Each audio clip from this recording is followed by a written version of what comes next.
Shut up and sit down.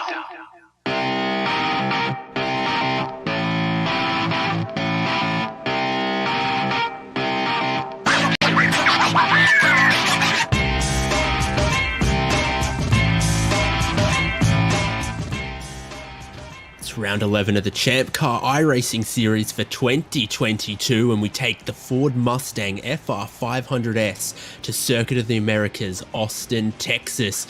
It's a big track in a big state, and we've brought our biggest, highest horsepower car for this round. Thanks for joining us here on HJBC. I'm David Haynes, joined by Devin Peters and Michael Derby, producing our coverage today. Devin, it's a relatively well-known track all around the world due to being now for a decade host of the American Formula One Grand Prix, but also plays host to all sorts of other racing like ChampCar. It's back on the schedule for the real world. It's back on the schedule for ChampCar iRacing series in 2022, and it's got some long straights, but also a lot of really twisty technical sections. Yeah, and this is not a car that really excels when it comes to turning left and right, more of a point and go kind of thing. So making sure that they keep the car on track, run clean laps, and run fast laps will be fun to watch today. So the ChampCar iRacing series for 2022 has some great prizes on offer, and that's what we're working our way towards the end of this year in the 16-round championship. Our series points winner is going to get 1,500 ChampCar dollars that they can put towards an entry at any race of their choosing, or in fact any way that suits them to use their ChampCar credit. So if it's a seasoned ChampCar member, well, that'll help them get to a little bit more racing in the coming year. But if it's an iRacer looking to make their way into real metal, wheel-to-wheel endurance road racing, we'll work with them, and ChampCar will work with them to get them in a seat, get them in a team for the coming year. We're also drawing an equally valuable prize of $1,500 randomly in the participation award. Any driver who completes at least 12 rounds of this season gets their name in the hat.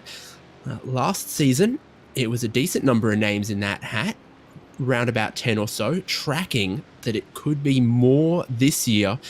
And what a great way. You show up, you race, you see all of the tracks that ChampCar Endurance Series visits.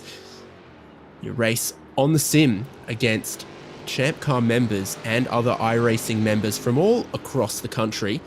You might just find yourself with a little help in hand to get more racing in your schedule next year.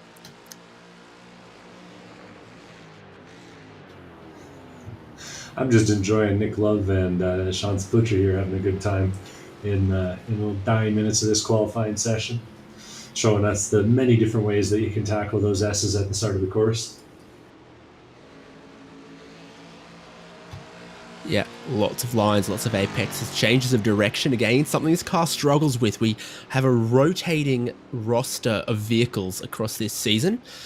The old NC Mazda Miata Cup car, the Pontiac Solstice, the Volkswagen Jetta, and this Ford Mustang.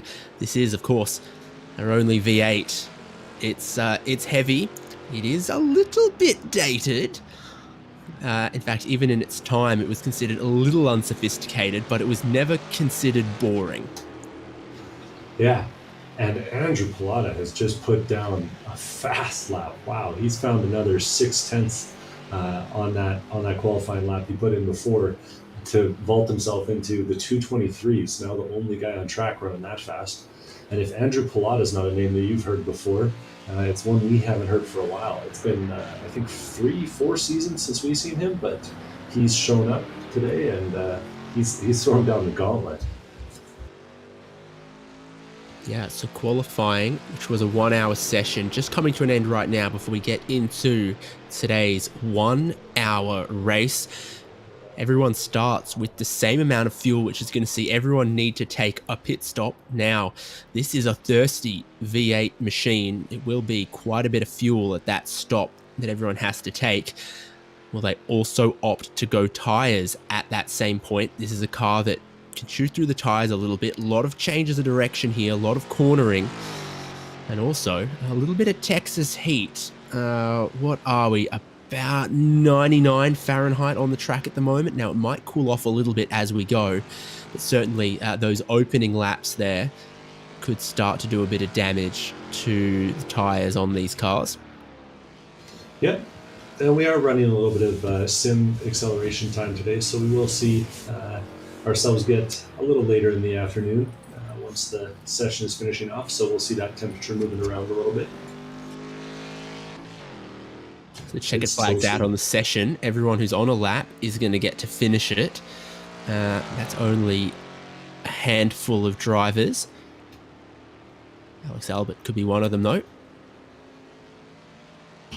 And jumping in here for a little bit of late qualifying for him. Albert, of course, one of the contenders for our overall championship, currently sitting second in the points, behind Mark McCormick, who was qualified third right now in our race today.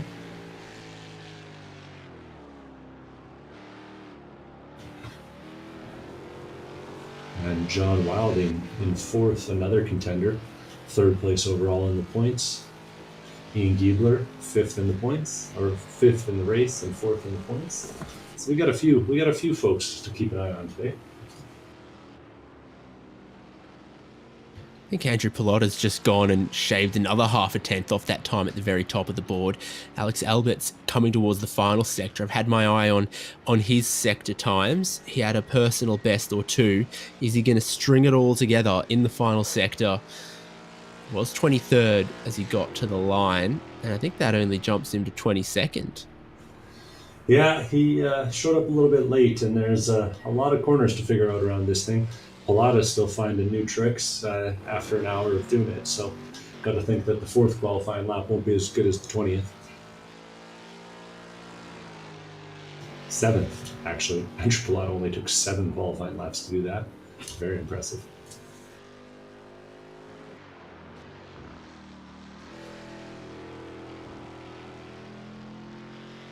No personal best sectors from Kowalczyk. What about Ian Giebler? No improving sectors there. I think he might have gone a little wide as well. Yeah, crossed the line on the exit of that corner, so that one will be deleted. Expunged? I was going for some word like that.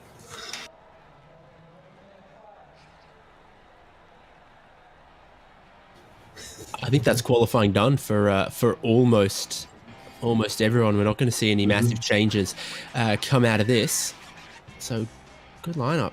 25 drivers in actuality, and I don't think anyone is going to challenge Andrew Pilotta. What a fantastic advantage he has in the qualifying stakes. Not a tenth, not 2 tenths, but quite a lot, and it's a spec car and a spec setup for everyone. So he's found that out on track, and it is, a Grand Prix length circuit here, like your Road Americas, like your others. We are talking big lap times, and he's found a little bit everywhere all around the circuit to share that front row with Justin Hall.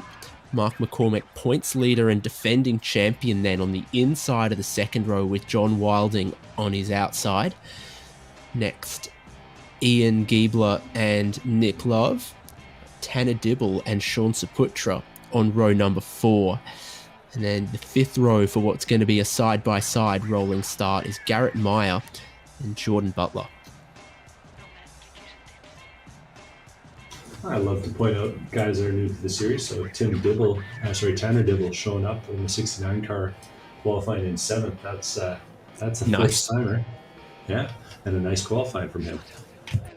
Exactly. Next row, got Tim Wire and Andrew Kosick for an all-Ohioan, a Buckeye row 6, I suppose. probably talking way out of my depth here. Kyle Robertson and David Dalton Jr. for the next row. Darren McNeil Jr. and Charles Kowalczyk behind for an all Carolina club row there. Orlando Herald, Patrick Pursley, Bowie Sewin, Mark Kruger, Aaron Thorpe, Alex Albert, Jared Kubert, Scott Grinnell, and David Palermo, potentially. Michael Derby is with us here. And Tom Ellison clicked the wrong button. Theoretically, I guess he could still race if he wanted to, or was going up to it. I guess they can't. He's probably going to be watching over today's proceedings in a more race control thing, sort of position. But generally, the steward is discouraged from participating in the race that he's watching. Yeah, if he did get into it with anyone, it'd be considered a little bit of a, he'd be a bit biased in that one. Yeah, conflict of interest. You're not the only one. I know some vocabulary here. That's right. So Andrew Pilota waiting a minute before he jumps down on the grid. They've got a truncated formation lap. You see them lining up on the back straight, near where Taylor Swift played, but also, I guess, where all that fantastic RV parking is at. Mm-hmm. Back straight for them. I'm excited for this Mustang because it really does get to stretch its legs, and the pony gets to gallop down the back straight, up the pit straight towards turn number 1. No Andrew Pilota on the grid. That's interesting. Not sure what to make of that. Yeah. I don't think he's going to race at all. Well, advantage outside lane, I'd have to say that. Justin Hall leading them down behind that Porsche pace car. Showing off for HJ. Of course, the HJBC bringing you coverage here today. A lot of just putting the rest of the field on notice, saying next year, this championship, I'm coming. Honestly, I'm just a little bit confused, but there you have it. So that kind of gifts McCormick the pole, though I don't see him moving the left lane up a row. Yeah, I'm not sure if he's deciding to start with the third place guys or the fourth place driver. We'll see here, though. So far, Justin Hall's taken the field, though. Yeah, 1 hour of racing ready for us here at Circuit of the Americas for the ChampCar iRacing Series 2022. Justin Hall becomes your de facto pole sitter, rolls them out of the tight final corner onto the pit straight, and we go racing with the Ford Mustang FR 500S V8 machine. A little bit of pick and choose back behind Andrew Kosick. Some movement there up front. Everyone really just holding their line as they get towards the braking zone for turn number 1. Big move down the outside. Yeah, I love how they fan out into turn 1 here. Watching, who was that? That looked like orange and white car. Patrick Pursley taking the exit, taking all the exit. Kyle Robertson having closed the door behind Tim Wire. And who's that? I think that's Tanner Dibble up the inside, and then I got Jordan Butler a mile off on the inside. He cut the whole chicane. Contact between Garrett Meyer and a couple cars go spinning. Andrew Kosick, one of them. David Dalton Jr. is the third. Yeah, big contact there, compromising a few races.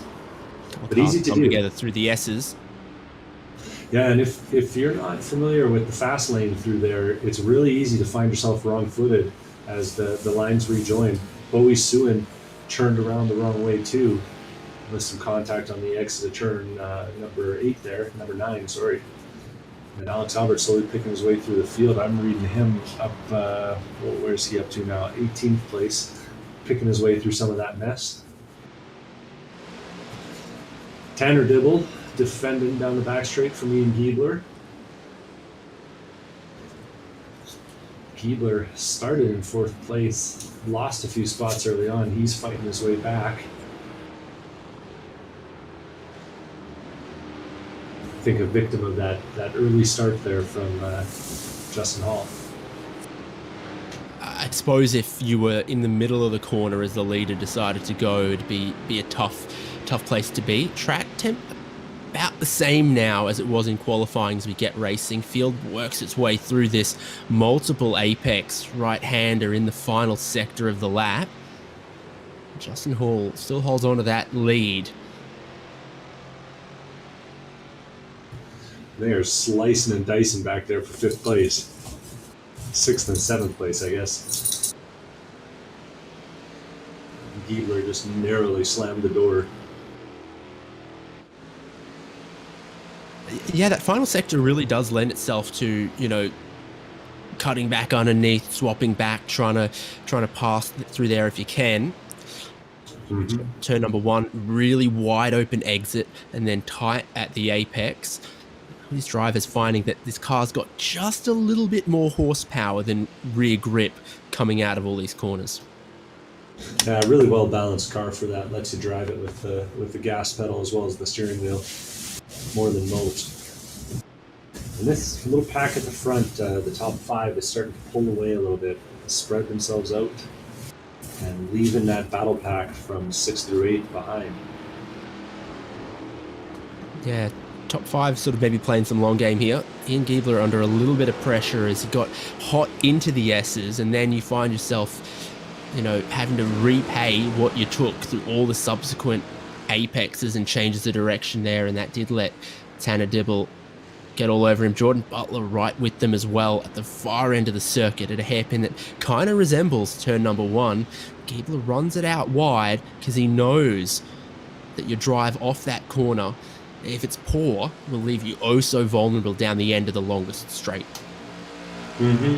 And despite the boxy shape of these cars, they actually don't create a huge draft until the back half of the straight.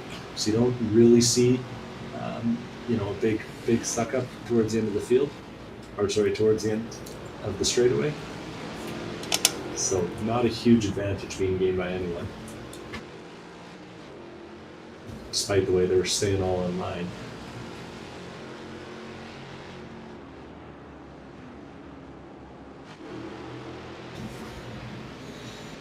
It is satisfying to watch these things just drifting ever so slightly through every braking zone, though, as the drivers kind of try to get them turned. We got John Wilding running a defensive line, trying to defend against Nick Love, who's taking a little look over the curb as he tries to make the inside there. Yeah, super close from our top 4, and you're right, the tyres on these cars behave a lot more like road car tyres, like street tyres, than they do a racing slick.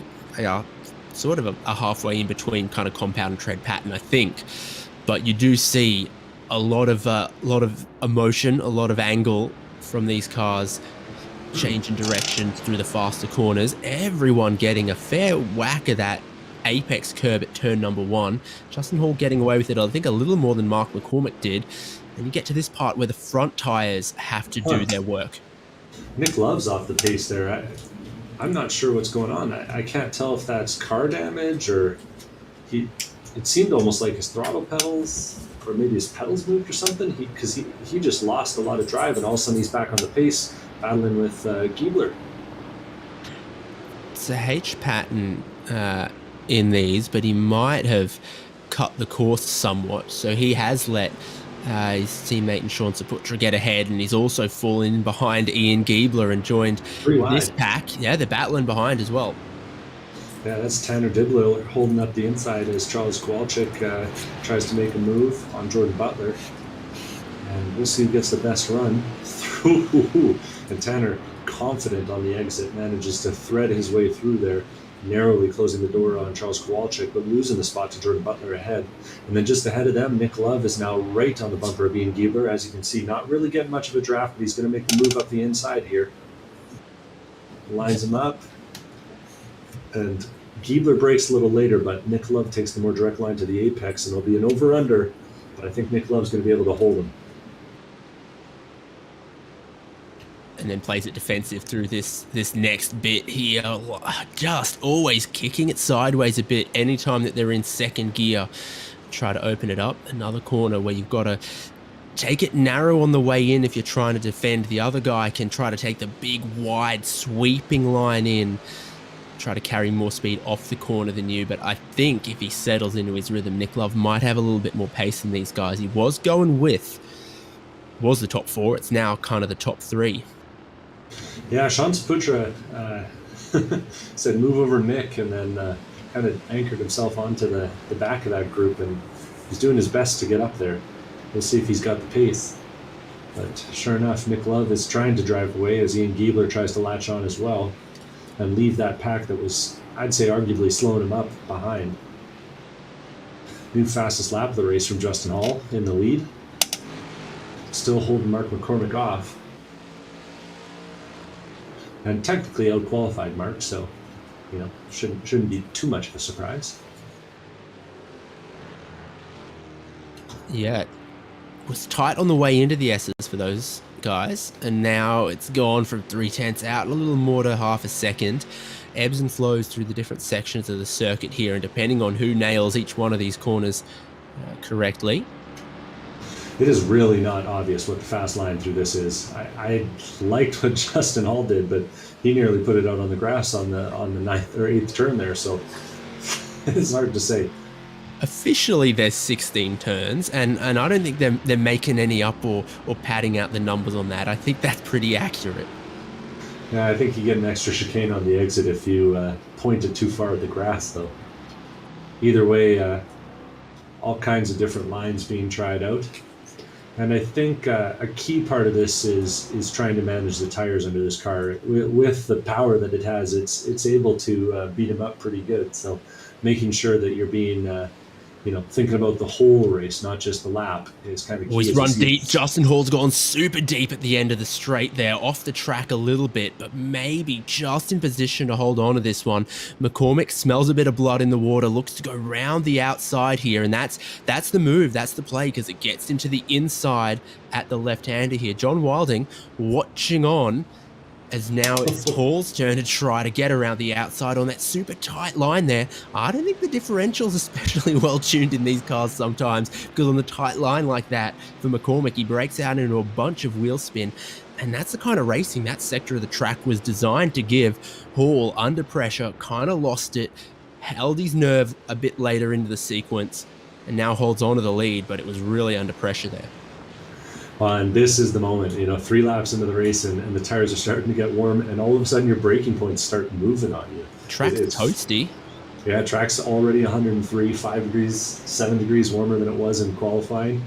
And these guys are really going to start to notice in these behemoths as they try to get them slowed down for these corners. Both of them for turn 1, turning a little bit towards the apex and braking in that direction, rather than turn in super, super late.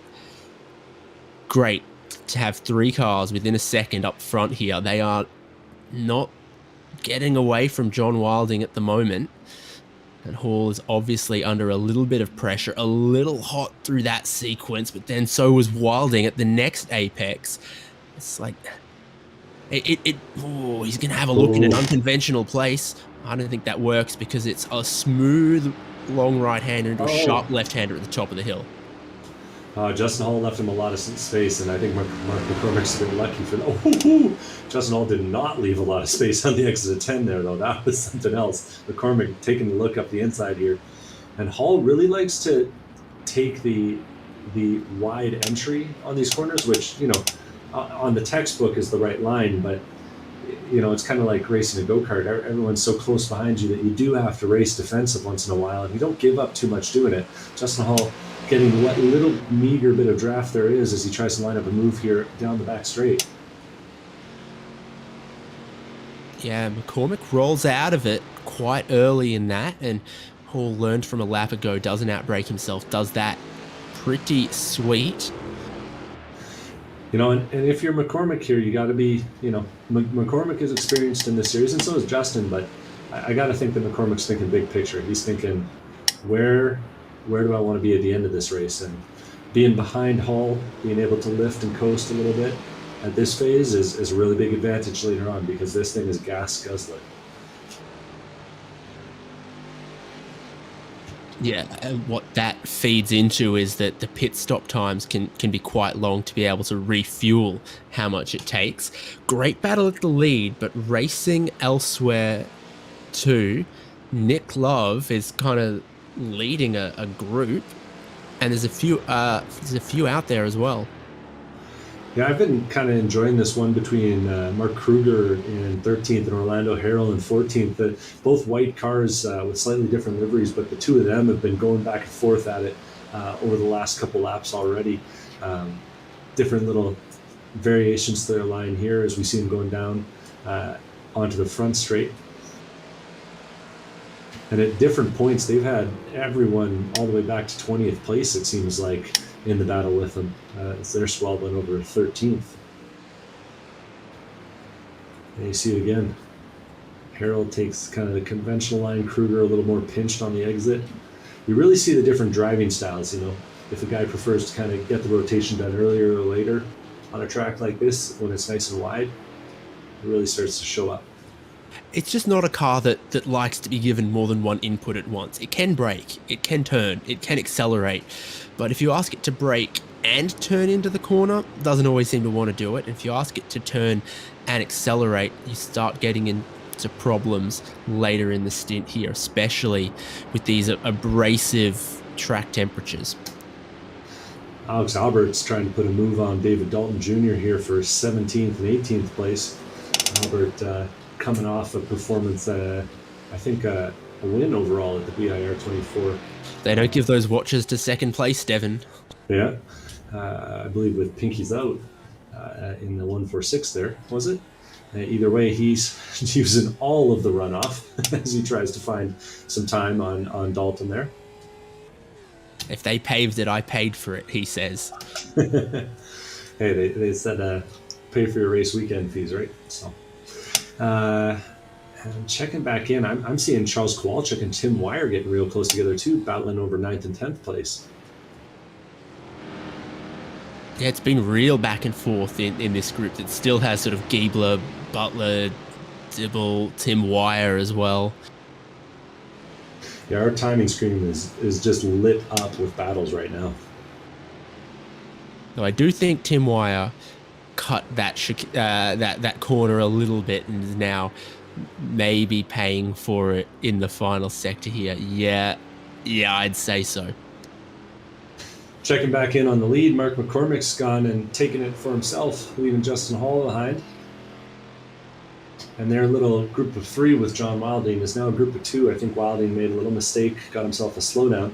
But that slowdown has actually brought the two Love Racing cars, and one of the Love Racing cars just got punted. That was Nick Love getting turned around by Ian Giebler, who missed his braking zone, I got to say, by at least a few feet there, and really gave him a good shove into turn one. Giebler gives up the spot to Jordan Butler while he regains his senses.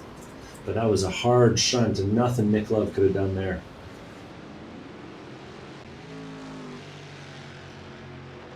Both cars continue on, though. These Mustangs are built tough. Built board tough, you could say. Yeah, I'd only say that if the check had cleared.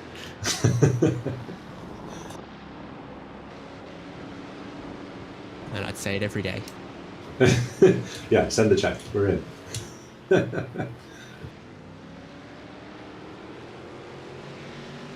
So still a while away from any of the strategy playing out in this, I do think. But when it does, what might that do to all of this? I'm curious. I put to you that new tyres are looking like a pretty good idea after only just a few laps. Yeah, we're seeing the pace drop off. Leaders running 25, 26, and most of the rest of the field kind of in that same ballpark right now. Not a lot of difference, honestly, covering our top 10, despite what we saw during the qualifying session. Tanner Dibble tried to make a move here on Ian Giebler, who I think might be suffering some straight line performance deficit with the artistic rearrangement at the front of his car. Did not work out. Now through the twistier bits, Giebler has him covered, but in a straight line might be missing a little bit. Yeah, sure looks like it, though he's drifting that thing real nicely through those right-handers there. Ooh, and again on the exit. Really taking these guys are really taking the IndyCar approach to track limits today. Of course, incident points assessed but not penalized in our series, so use all the paved runoff you need. We've got a live steward in this series keeping track of what's going on, and we'll see if he decides to intervene in something like that Nick Love, Ian Giebler situation we just observed. There is a good half of the field that haven't completed a lap without an incident point yet. Mm-hmm. Yeah, I was noting that as well.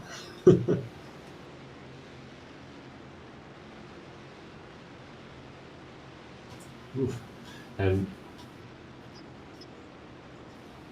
yeah, there's several people with 30 plus incident points, and we're on the lap 8 right now. So really good averages through the S's, I got to think, and just about everywhere else. Yeah, Giebler, another one of them, maybe there, as he is trying to hold off Tanner Dibble. Kowalczyk and Love and Wire not far behind this, and that is mighty deep, mighty wide from Ian Giebler, and he should likely be vulnerable here.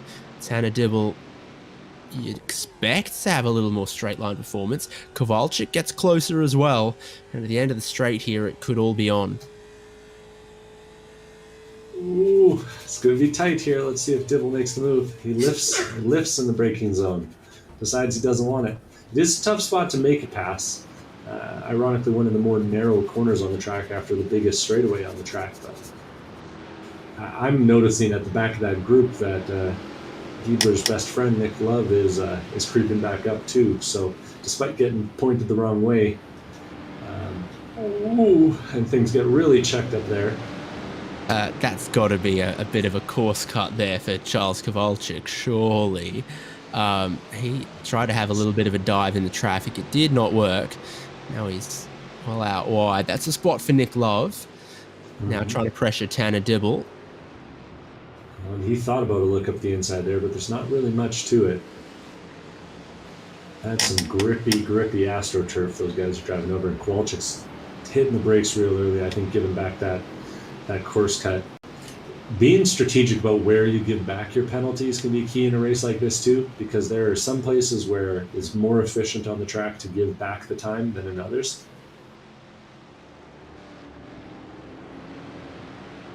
Ooh, and Dibble takes it real wide into turn 1, leaves the spot wide open for Nick Love. We'll see. Two of them are going to be drag racing down to turn 2. Dibble holds the spot. We'll see who has the best line through the S's.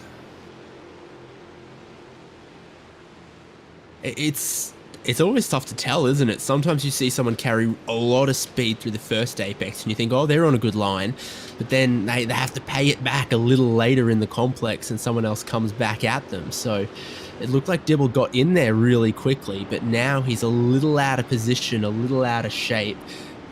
Nick Love right in behind him. Giebler gets it loose with the sort of elevation across the crest. And now it's Dibble down the inside. Nick Love in a position to pick and choose which way he goes. So really pointing it to the apex, really checking it up. Dibble gets ahead. Yeah, Love. Dibble scared Giebler there at the apex. Giebler thought that Dibble wasn't going to be able to get back to throttle, and so he had to take some evasive action, which gave the spot to Nick Love, and Nick Love might be about to pick up another one here. Really nicely executed from him, taking 2 in one corner.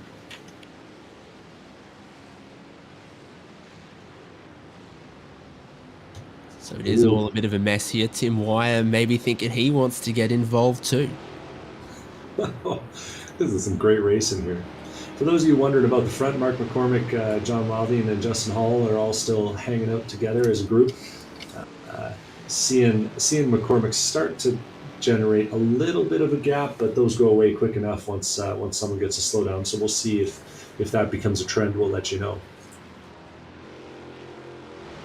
as we keep our eyes peeled on this battle from about 5th on back. 6th through the 11th, 6th through the 10th. Just really giving us some good action.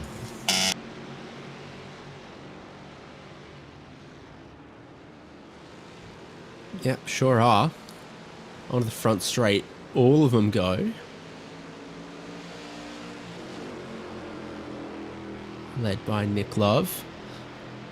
A couple dented up Mustang panels around. They got plenty of spares. Oof. Huh? Little drift from the apex out there. Power on oversteer.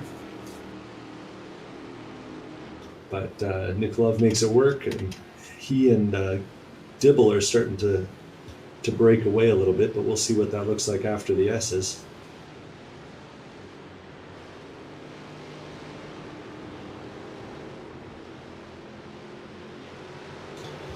Giebler really likes to pinch what I think is turn 7 there.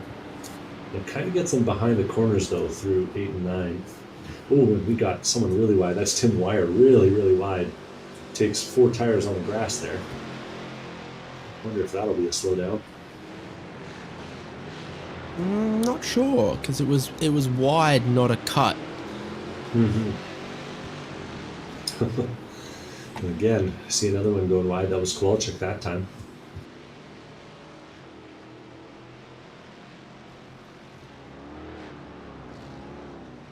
They're all doing it. John Wilding finally has a clean lap. So the leading trio have all managed clean laps here and there.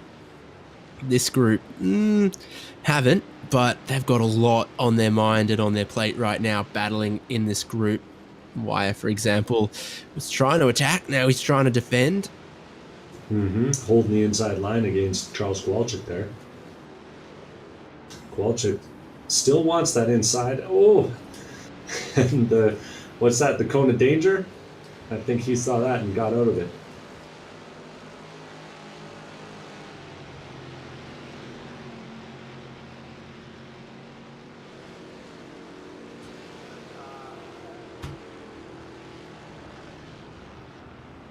So almost 25 of this hour race done. Yet to see any planned pit stops out of the leaders. McCormick with a 2.5 second lead, leaving Justin Hall and John Wilding to battle over 2nd and 3rd.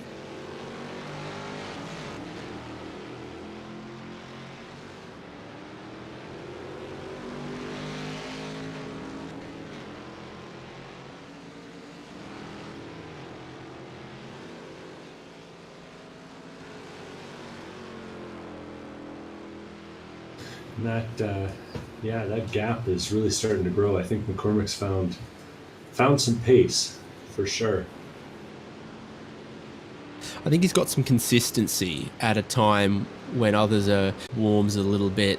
The tires get warm and they get greasy and they get slippery, and this sort of the first sector of the lap and the final sector of the lap, both of them have corners that flow into corners where if you just get in a little over your head, slide the car a bit, it'll cost you, and then it'll cost you, and then it'll cost you. Well, and with this being the Grand Prix setup, I mean, some of the boards for braking and stuff like that are pretty far off the track. It can make spotting your braking points a little bit tough, particularly if you're on a single screen setup. And I think we've seen a few guys misjudging them on the way into the big braking zones on the track, particularly turn 12 there after the back straight. We've seen Justin Hall go deep there. We've seen Giebler go deep there. Really easy to do. And Giebler and Wilding are just kind of almost battling with each other. They're, just enough that Justin Hall's having to take some compromised lines, which I think isn't helping the situation either. But it wouldn't be the first time that Mark McCormick took the lead and then ran away with it in this series.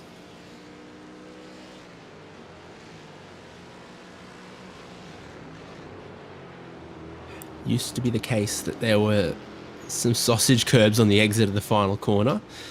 Sausage curbs have fallen a little out of style.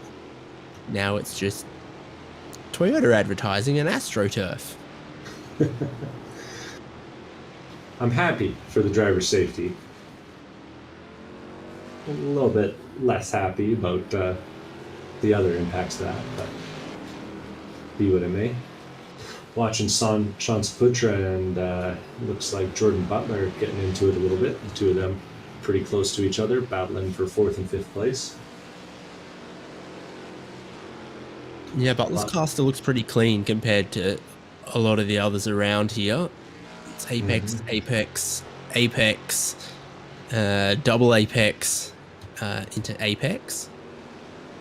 Let's show off hitting all the sausage curves. Pro tips for you. If you get to the yellow curb, you're probably doing it right. I'd say that Jordan Butler did that one pretty right. It's like filming a nature documentary. You want to get close but not make too much contact. Mm-hmm. Well, and with the solid rear axles on these things, as soon as you get them up on two wheels, you're just unloaded and spinning. It can be pretty tough to put the power down after that. Yeah, it doesn't react well to that. Nick Love was the quickest of these three, though, on the last lap. He caught Butler and Saputra a little bit. Mm-hmm. He caught Butler by almost a full second, actually.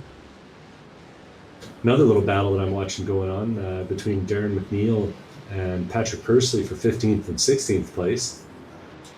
McNeil, not a name that I have seen as much as Patrick Pursley and Aaron Thorpe behind them, but a couple regulars racing with a relative newcomer to the series, and one who managed to sneak in early enough to seize the number one car. Oh! Talking about those unfortunate guys missing their braking markers, and that's absolutely what's happened. Man, McNeil made enough contact with the rear end of Pursley's car there that the front end of Pursley's car got bent before it hit the wall. That was a shunt on the way in. Easy to do though. Like you get that big fat Mustang rear end in front of you, and all of a sudden it's really hard to see whatever you were using as a braking point. Real shame there. And a couple cars hit the pit lane. Yeah, Patrick Pursley forced to pit, but a couple voluntary takers here. Nick Love, Tanner Dibble, Jordan Butler. I can definitely see Nick Love thinking, all right, halfway point of the race, new tires, tidy up the car. But not many takers. Yeah. It's nice that they're both, boxing side by side. So what do they do? Nick Love, taking tires there, taking tires. All four? Yep. Just a smidge more fuel. I think that was free tires with the fuel. No fancy fuel rigs on this Mustang, so just pouring it in with jerry cans like the rest of us. Yeah.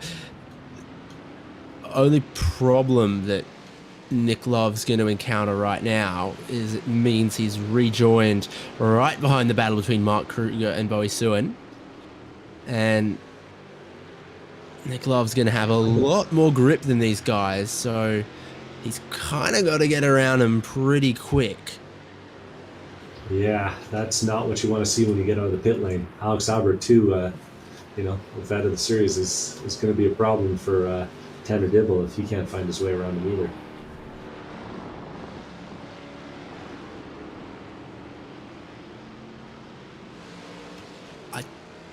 You got about a 2-lap window before the good starts to go off the tires, I think.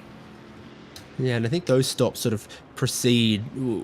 We should see a lot more coming. Nick Love, a lot better drive there. Gets one of these spots. Mm-hmm. He was able to take that wide entry, and you could see the difference between him and the guys around him as he was just right back on the power way before the apex. Was Bowie Suen he overtook in the green car there. Bowie new to the series as well. Lots of new faces out today, but picking a great car for it. One of the most fun cars we got in the series as a driver. Yeah, now if Love getting the inside again. If it had more grip, it'd Oh! feel like it doesn't have power. But because it's got so little grip, the 200-something horsepower it's got feel like a lot because you're driving it off all of these corners. And Nick Love's learning that even with these new tires, it's still a pointy beast. He takes that Max Verstappen line on the inside of the white curves there. No, I think he still had some tires on the curb. I think Max still had some tires. Anyway, won't re-legislate the 2021 race that was, 2019? Can't remember. All I'll say is if you take that win away from Kimi Räikkönen, you're dead to me. Less guys pitting this time around than I would have thought, by the way. Kruger and Albert in, but not any of your leaders and not anyone else from the top 10 yet. Yeah, McCormick just put a lap on Patrick Pursley, who is another scheduled stopper. He's now managed to stretch it out to about a 4-second lead back to Justin Hall and John Wilding.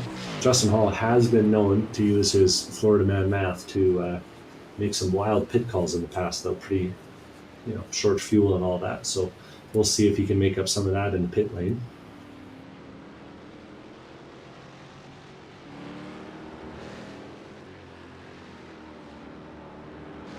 And I gotta think that just looking at how well Nick Love's able to place the car, we don't have a full lap yet with him on fresh tires, but I gotta think he's making up some time.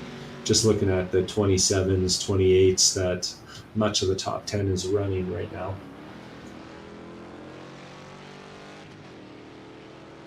Undercut should work in this car.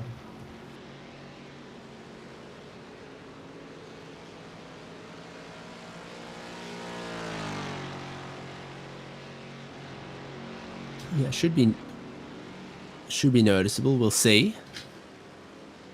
The time comes. It's another lap again for Mark McCormick and the leaders. Yeah, no appetite for the undercut, which is a little bit surprising to me. But that gap up to the front, still widening. 5 seconds now, that time by for Mark McCormick, and Justin Hall's having to battle a little bit with Patrick Pursley to find his way around. But Pursley gives a little bit of room. We'll see if he acts as a bit of a wedge between John Wilding and Justin Hall here. Working hard not to lose any time.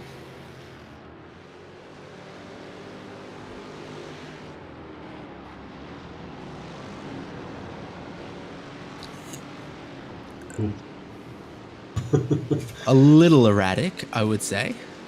Yeah, it looked like a little bit of Simon Says, but there's always something to be learned when you're following someone who's a little bit faster than you. And clears out of the way nicely to allow John Wilding by. A couple more pit takers, Bowie Suin in the pit lane, Aaron Thorpe exiting, and that's Darren McNeil Jr. in the number 1 car there, taking tires as well.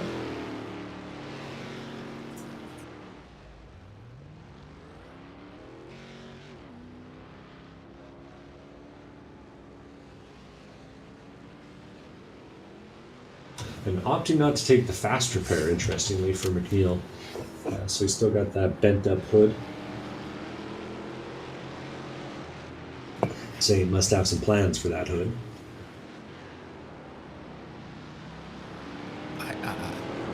I struggle to imagine quite what. Justin Hall picks up plenty of that AstroTurf on the exit, and his tyres are maybe starting to cry enough. Mm-hmm. Is this the lap that we see the leaders pit? I would put to you no, apparently, for Mark McCormick. Yeah, McCormick keeps it going. But yes, Justin Hall and John Wilding. Challenging pit entry here. He always get in there a little hot, did Justin Hall. It's race speed through the left-hander until you get to the start of the pit lane speed limit. Justin Hall's pushing it all the way down the pit lane, gaining a little bit of time. Oof. Now, who got it right? They both got it stopped. What's the tire situation? It's yes for Justin Hall. It's yes for John Wilding.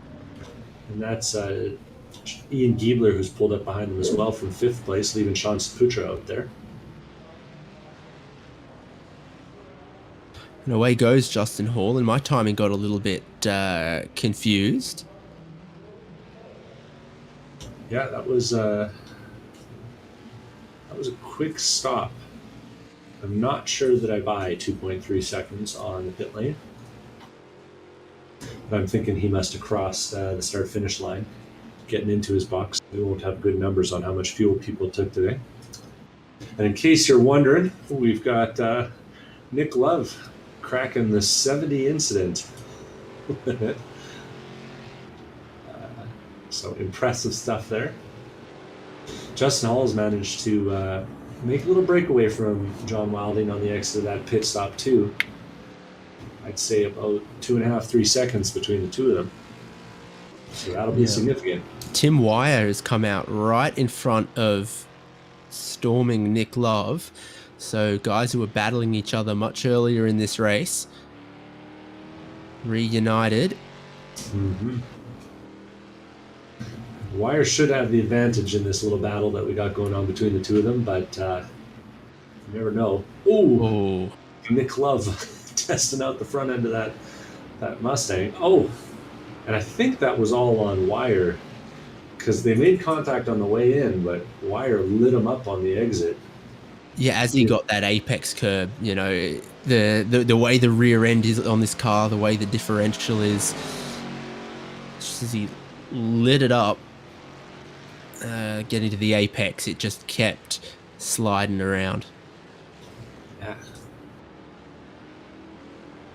Cormac's going to pit from the lead, and I would suspect that means everyone else is coming in as well. So he went 39 minutes, probably looking to fuel only, I think.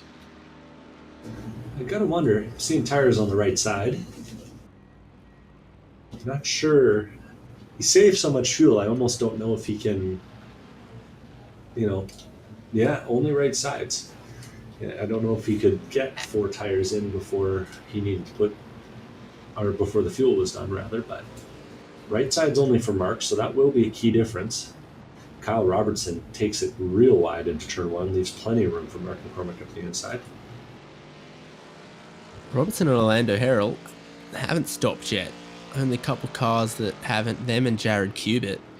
So that's an interesting one. They're choosing to take this pretty long end of the round here at COTA. Mm-hmm. Right there with the leader. Surprised by how much the gap grew between McCormick and Hall, but I guess McCormick only taking the 2 tires, taking a fair amount less fuel then. We'll see how that pays off for the end of the race. Right sides only means the car will be a little unstable for about a lap until they get up to temperature. While this is a anti-clockwise circuit, I still feel like actually some of the faster corners are right-handers. With the S's, with that bit in the final sector as well. 13, I mean, 14, 17, 18. Yeah, I see what you're saying. Wire's picked up a slowdown, and that's let Nick Love through. Kowalczyk and Tanner Dibble have been battling not far behind that as well. That's where the excitement's been a lot of this race. Yeah, those two have been very evenly matched. And I noticed that Ian Giebler's just ahead of Nick Love too, so that'll be one to watch as well when they get close together.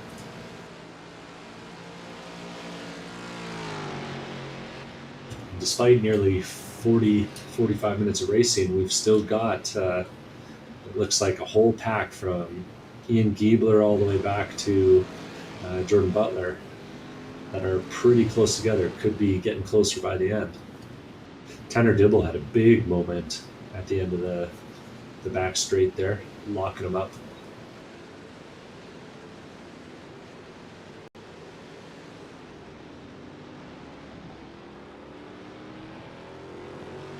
Kyle Robertson finally hits the pit lane this time, I think.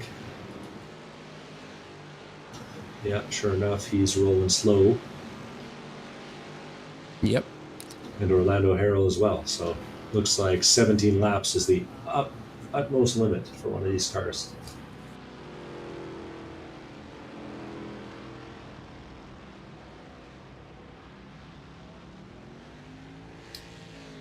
So McCormick leading 10 seconds from Hall. Broke 7 seconds clear of John Wilding at the pit stops there. Sees him only just ahead of Sean Saputra. And then about 9 seconds to this sort of inseparable monster pack. Ian Giebler, Nick Love, Tim Wire, Kyle Robertson, Charles Kowalczyk, Tanner Dibble, Jordan Butler, all just one little mistake or one slowdown penalty away from each other. Kowalczyk and Robertson are right close together through the S's this time. Kowalczyk taking a lot of curb. Ooh, gets it kind of wrong though, setting up 8. Where's that 6? They're so confusing through the S's there. Either way, Robertson's able to get a little bit more of a run and a little straighter exit, and I think he'll hold the spot, at least till the next corner. Giebler and Love over 5th and 6th, and Love just looking. Ian Giebler not giving it up. So it's all great racing. They've all made their pit stops. All of them look comfortably or relatively comfortably fueled to the end. The long strategy for Kyle Robertson, seen him rejoin right in the middle of this as well, but no tyres for him, best I can tell. So there's some guys around him who do have that. Mm-hmm. See if he can and hold on. Some guys who don't too. I don't think Tim Wire took tires, judging by the fuel numbers there. Short stop for him, and Sean Saputra took a short stop as well. He's got a few seconds lead on this pack, but definitely within the one slowdown kind of range.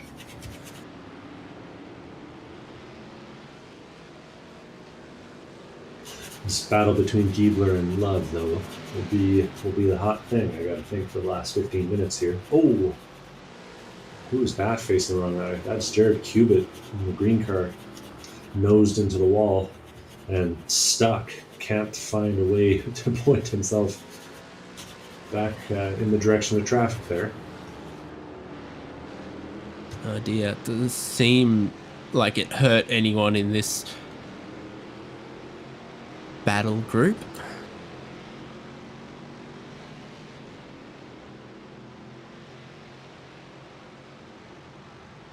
Now, it might feel like our battle for the lead is I was just looking at that, Devin. Yeah, but Justin Hall ran a heck of a lap, 1.2 seconds faster than Mark McCormick last time by. And I will note that he did out-qualify Mark. So if Mark, it doesn't have the same pace with those 2 tires that Justin Hall does with 4, and Hall can find some of that pace that he had in qualifying, he might be able to close up that gap, but he'll have to do a lot of work with only 15 minutes on the clock. Robertson, remember, ran long, took no tyres, feeling all the pressure in the world now from Tanner Dibble, who gets side by side with him after that first sector S's. And side by side here for 8th and 9th. Dibble really should have more grip in this circumstance. And when you pass into that corner at the far end of the circuit, it seems like a great opportunity. Super wide, get down the inside, but then does it compromise your run onto the back straight and then leave you vulnerable at the next sector? I just gotta say, I love the Skip Barber livery on Tanner's car there, looking real good as Kyle Robertson gets a little bit of a draft sneaking up to him, but breaks early enough and takes the wider entry. We'll see if he can make that pan out on the exit.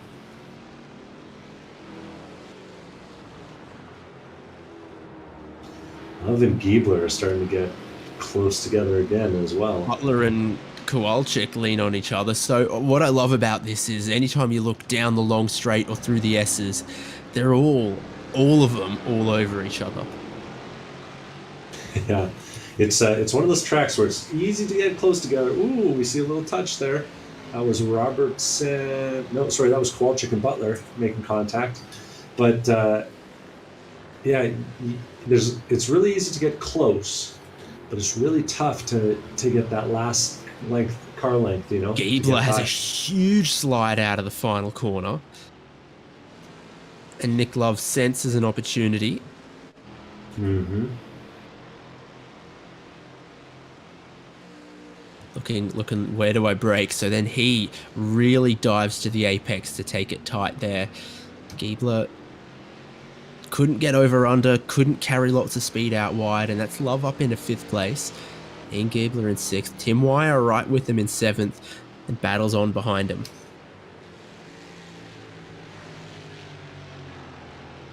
Yeah, Dibble and Butler both managed to hold their respective challengers off through turn 1. And around we go for another trip through the S's. Butler gets it kind of wrong this time by. It's going to leave an opportunity for Kowalczyk this time. But Kowalczyk has to give up a little bit of time as well. Man, watching this is making me really want to get out here in a champ car. Feels like it would be a fun kind of chaos watching 100 cars do those S's. Something a little pointy through there would certainly feel great if you got it right. Miles Miata with a big old wing on it? Yes, please. Front splitter with some ramps and maybe a little softer on the front suspension.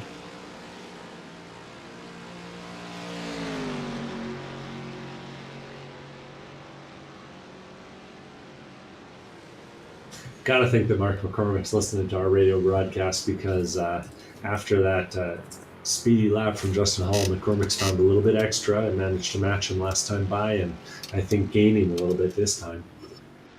Justin Hall needs to find another gear because his opportunity is quickly running out. There's 6 of them in this gearbox, and I think 6th never gets used. Don't tell people that. They'll try and shift into 5th and they won't find anything. Isn't this one a 4-speed? Maybe I'm wrong. Devin. Oh, sorry. No, I'm thinking of the street Just stocks. said.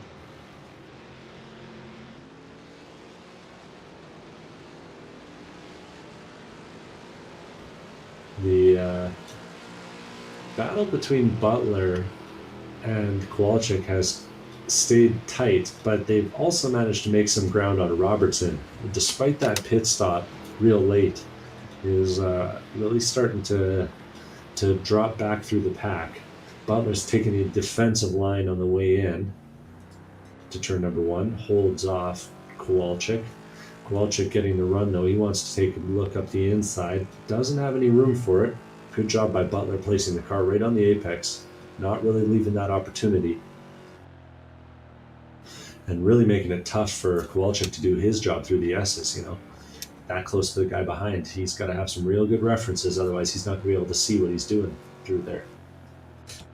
Yeah, these two guys with 4 new tyres, Robertson without them, and we're seeing now, you know, is it just a little temporary hit of speed that the new tyres give you, or is it all the way through the stint? Yeah, looks like there might be a lasting difference. We'll have to see yet. Little contact there. Oh no! Kowalczyk taps Butler on the apex there and gets those rear tires spinning, and he'll take that spot away. We've got Jared Kubik going slow down the back straight as well. I don't know what that's all about.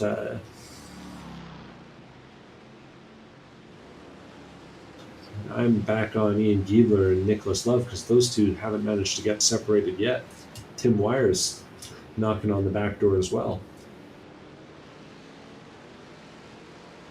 Running his Honeybee base livery. Tim Wire.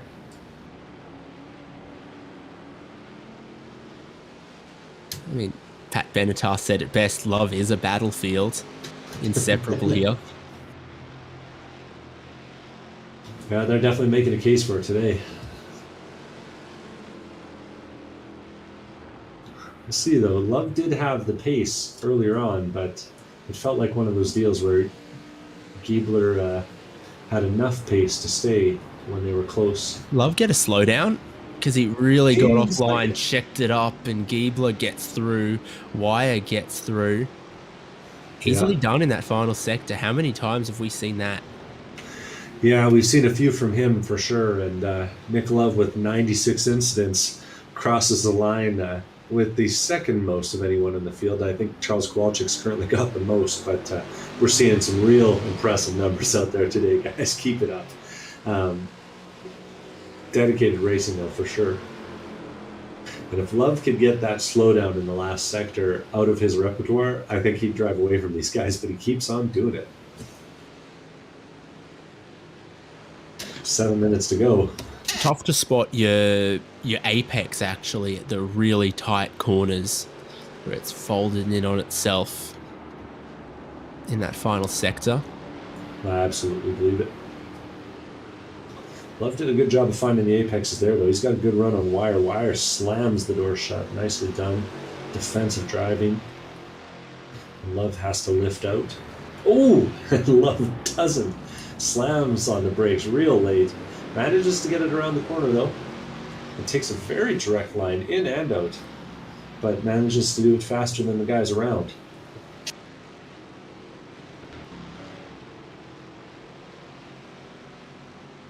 Didn't even mean to make that pass by the look of it. He thought, oh, this guy's braking earlier than I kind of thought. Let's get down the inside then instead of hitting him. Yeah, it might have been one of those deals where it's like, evasive action. Oh, yeah, no, this was a pass. Yeah, absolutely. But he'll have his sights set on Ian Giebler again, and we'll see if he can make that move one more time. Things get a little more desperate in these last few laps. 3 to go. And we'll see if any of our short fuelers didn't compensate for that. Mark McCormick only took 15 seconds, which is by far the fastest, or the shortest amount of fuel that I've seen.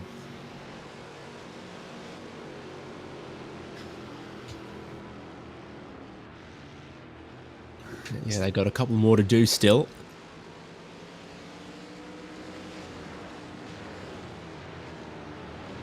He is still making time on the rest of the field, though. Mark is, so got to think that he's still got some gas in the tank. He's not too worried about it.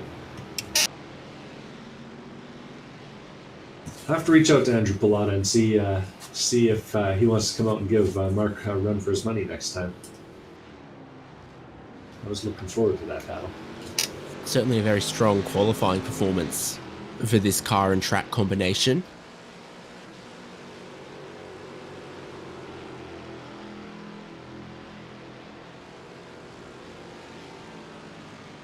S's for Giebler and Love.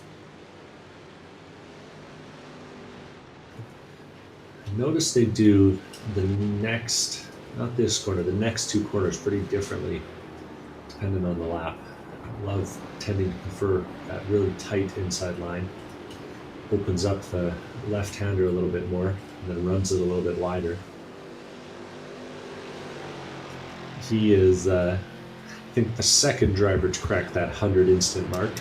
Charles Kowalczyk still pacing him, and David Dalton Jr. making his own case at 101. Reminds me of the time a certain endurance racing team went and got 1,000 incidents during the Spa 24. 1,000 incidents each, I think. Love could be on here. He's looking for the inside at the end of the back straight. They break at about the same point. But Love is down the inside, gets a lot of that apex curb, and anytime they get those yellow curves, they just can't put the power down in these cars. The suspension just isn't tuned for it. He gets one of the wheels up in the air, it starts spinning, and then everything's spinning. Love refusing to give up on this just yet. Don't cut that corner, that's where you get in trouble. Oh no. I can't tell if that was a slow exit or a slow down. I don't know either, but the more they do this, the more it keeps Tim Wire in touch here. Love not yet able to get around Ian Giebler. Really? There? Okay, no. Giebler left him room to run out wide, but he didn't take it. And 2 more to go with the line.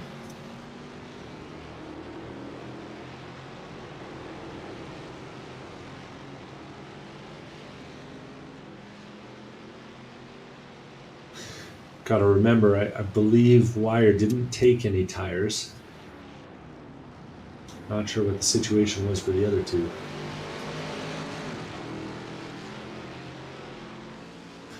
McCormick continuing to maintain that lead, 12 seconds over Justin Hall, who only has 3 seconds back to John Wilding. Wilding's been making a little bit of ground recently, but we'll see if that gets close before the end of the race.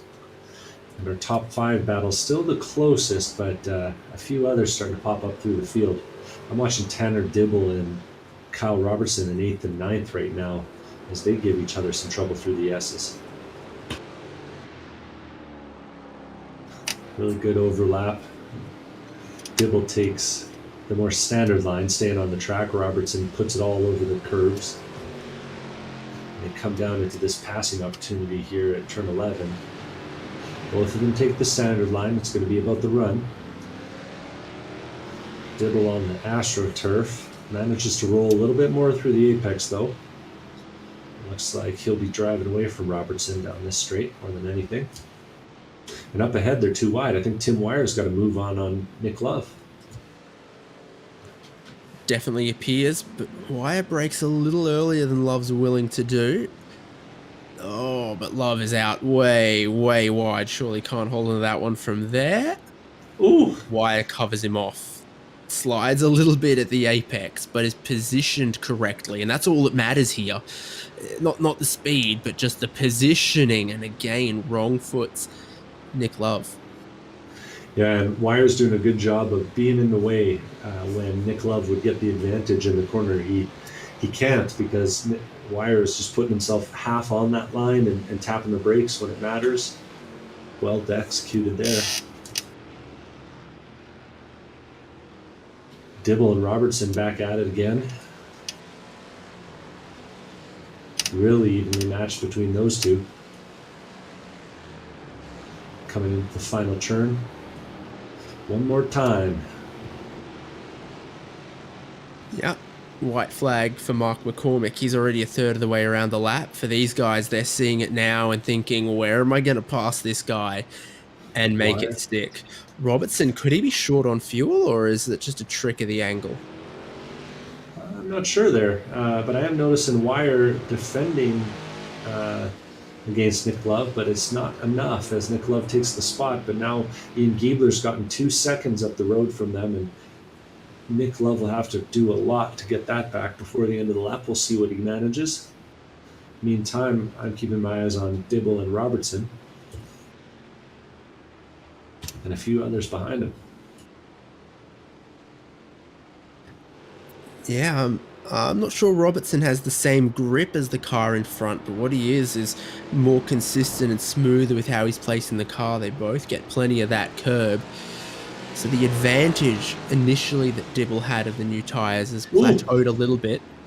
Nick Love's making a move.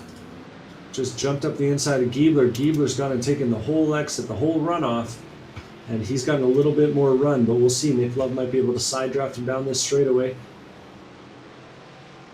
or at least hold the inside until the next corner. We'll see.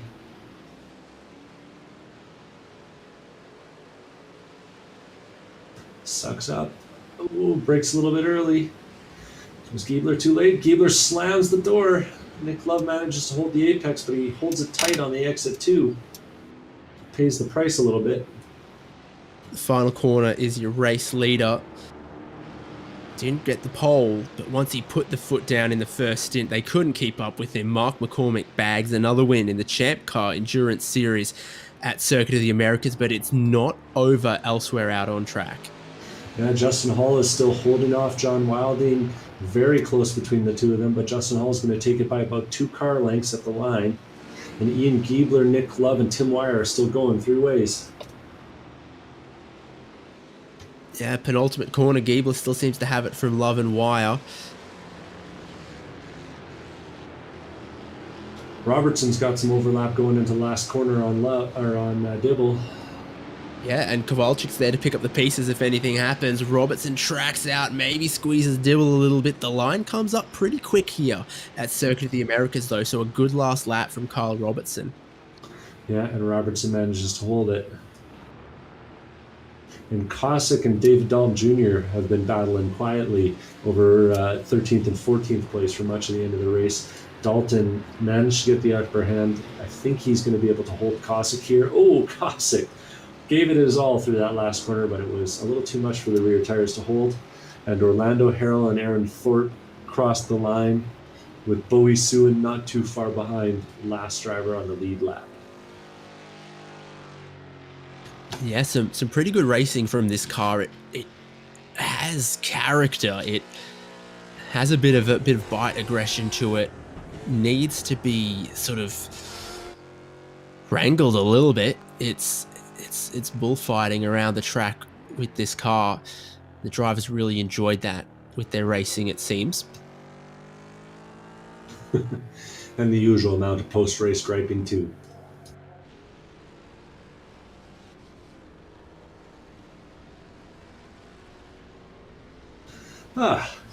That was a nice, calm, refreshing Wednesday evening with frantic action up and down the field. Yeah, no doubt. Let's look at those results then. Now everyone's crossed the line. They are Mark McCormick, your winner. Pole sitter Justin Hall in second. Might have run out of tyres, run out of pace a bit at the end there, but the line came just in time to save him from the charge of John Wilding. Sean Saputra had an eventful race early and then managed to settle in to fourth place. The action was in front of him. The action was behind him, where Ian Giebler grabbed the coveted fifth spot. There were a handful of drivers who could have. Nick Love could have. Tim Wire could have. Carl Robertson maybe could have. He got a pass done on the last lap on Tanner Dibble, while Kowalczyk and Jordan Butler closed in on them. There was, in the end, almost 6 seconds between Ian Giebler in 5th and Jordan Butler in 11th. Great battling, all of those drivers. Clean for the most part. Garrett Meyer, Andrew Cossack, Orlando Harrell, Aaron Thorpe, Bowie Sewin, Darren McNeil Jr., Mark Kruger, Patrick Pursley, David Dalton Jr. Did he pick up a time added post-race there? I'm kind of wondering about that. I think David Dalton Jr. might have. If you cross the line carrying a slowdown penalty, it absolutely wallops you. And instead of adding 1 or 2 seconds post-race, it'll add 40. Got Jared Cubitt and Alex Albert. I think that's everyone who raced. Oh yeah, Scott Grinnell did a couple laps. Yeah. So that's another 23 drivers entered to win that, potentially entering themselves to win that $1,500 ChampCar prize for participating. Now let's see who's battling for the points. Yeah, well, they're all battling to come in and have a chat with us, Devin. I found John Wilding. John, great effort and a great result for you today. Yeah, thanks. Super excited about it. I had never raced COTA before and came to do the practice race last week and was completely lost. So I can say that I hated the track last week. And then there was another practice event on Monday and everything kind of clicked together. So yeah, a lot of fun tonight. It was really fun trying to catch Justin at the end. So can't beat it, man. It was great times. Yeah, we were watching you whittle the seconds off of him at the end, and we were wondering if you were going to have it. It looked like it was just not quite enough grip at the end, eh? Yeah, the grip at the end was okay. It was my outlap was horrific. Those cold tires just I almost spun 2 or 3 times on that outlap, and Justin gained about 2 seconds on me. And if I would have had a better outlap, that's what I would have needed to bridge the gap. But it wasn't meant to be. But I'm just happy to be here talking to you guys in the broadcast booth. Well, great job out there and backing up that third place in the points that you had on the way in, and sticking yourself in there with a few more today. No doubt. Yeah, I'm very excited. Thanks again, guys. Cheers to you. Anyone you need to thank today? No, just I want to thank the huge ass guys and ChampCar for working together to put this great league together. It's been a lot of fun. I look forward to it every week. So appreciate all the effort you guys put into doing this. And yeah, really thanks again for putting this together. Thank you. Let's move on up the order then to second place man Justin Hall. Also pole sitter. You ran with the lead for a couple laps there. What was the difference between winning and second and third today? Fuel saving. I realized too late that Mark was fuel saving quite a bit. Was not doing that on my own part. Minimizing mistakes, and I believe he only took 2 tires and less fuel. So, yeah, some combination of all those 3. Well, how is the car? How is the track? The track limits are a little ambiguous at times in places here, but I tell you what does enforce them in some places is those yellow curbs. Right, yeah, for the most part, you wanted to stay off of those. The car felt good, didn't have any problem with the setup. The tires just get hot after a while, and of course the initial lap, the car, it just kind of feels like you're on ice skates. Track itself, not a huge fan of it. It's really hard to get the flow right. I'm just not good at it, I suppose I should say.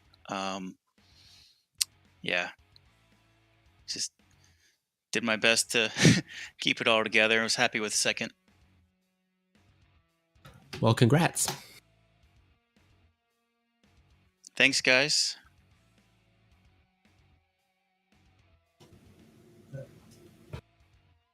And I'm here with our winner, Mark McCormick. A quiet first part of the race, and then suddenly at the pit stops, you drove away. Great result out there for you today.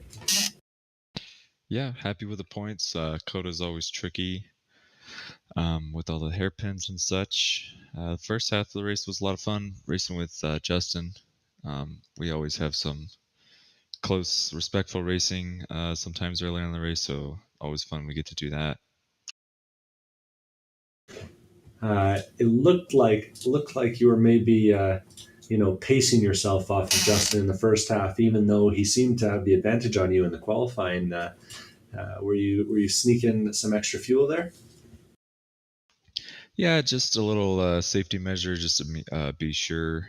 I didn't need to save quite that much, but honestly, it's kind of going just as fast, by coasting and braking a little later into the hairpins. So, overall, you can have this better fuel efficiency at the same time. That's always a win.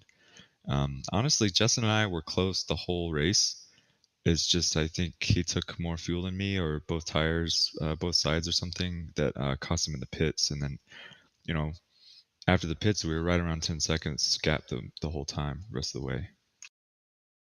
Looked like the start was a little bit of a mess too, with Alex. What was it, Papalata, showing up and out qualifying, and then not starting the race.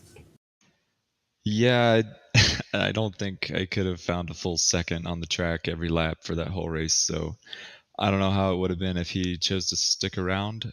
It did make the start a little weird not having that car in front, but I figured I'll just stay where I would be if we were stacked up, and it turned out all right. Justin still got a really good jump on me at the start, so all's well that ends well, I guess. Here. Well, great race, and thanks again for coming out and putting on such a good performance. Anyone you need to thank for today? You guys for organizing all this and broadcasting week after week. Appreciate it, and we'll see you next time. Cheers to you, buddy. Awesome. Well, Always a very exciting car, a pretty exciting track, and we were treated to some fantastic racing as well today from COTA, round 11 of the ChampCar iRacing series. Never too late to join us if you want to. Any race, any round that tickles your fancy, head to forum.champcar.org for all the information on how to join the iRacing League. Come compete with us, meet some fellow ChampCar members, and hopefully put on a show as well. So congratulations go out to Mark McCormick there for his race win, probably extending his championship lead quite significantly with that performance. I've been David Haynes, Devin Peters with me, Michael Derby producing behind the scenes, all of our camera work, all of our replays and production. Thanks for joining us. Look forward to seeing you next round. Head to forum.champcar.org for all the information, all the sign-ups, some hints, tips and tricks as well. And we'll see you next time on HJBC.